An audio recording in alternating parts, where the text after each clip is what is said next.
Kezdődik kincskereső, Móra Ferenc kincskereső kisködben regényéből egy részlet. Figyelem, figyelem! Furulják tessék, furulják tessék! Figyelem, figyelem, furulják tessék! Mézes kalácsot vegyenek. Fiolnon kovácsolt gyógyszereket, tablettákat és fiolákat vegyenek olcsó áron. Furulják tessék! Újonnan kovácsolt jövőeszközöket vegyenek.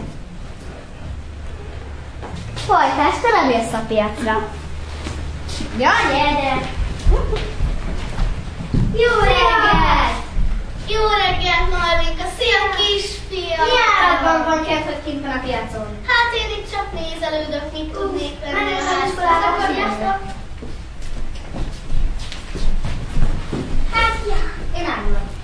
Rendben, viszlát, Marlinka. Gyere már!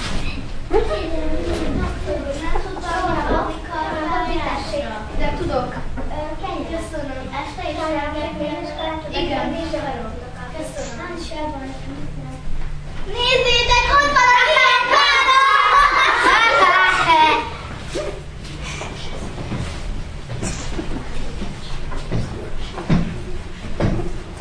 Jó napot kívánok! Jó napot! Mit Egy furulját szeretnék. Melyiket? Ezt barnát.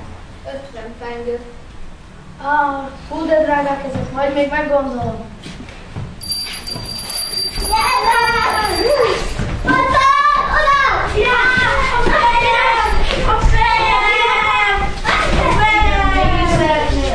Mi történt? Lefogott a fejem!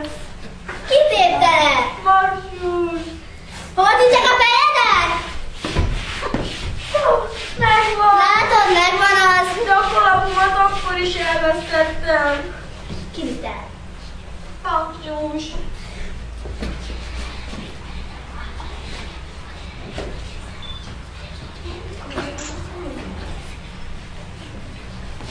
Gyertek utána, fiúk!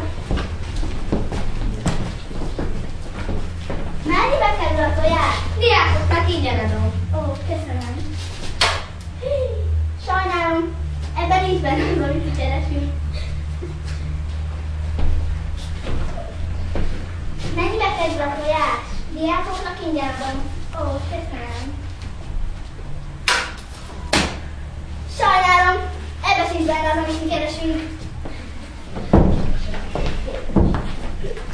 Mennyibe kerül a tojás? 10 pengő. Adok érte 2 garast. Nem, csak 10-ért adom. 8 garast. Nem, 10 garast. megegyeztünk. Oké.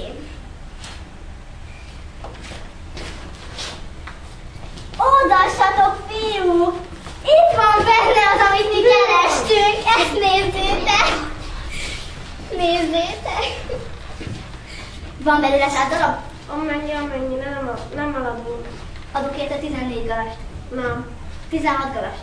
nem eladunk. 20 garast. Nem. Jó, hát, hogyha nem adják el nekünk, akkor...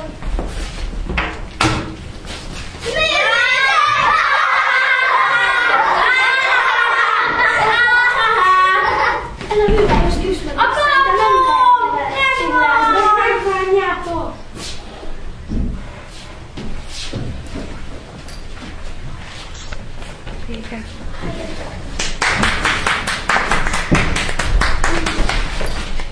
Bravo!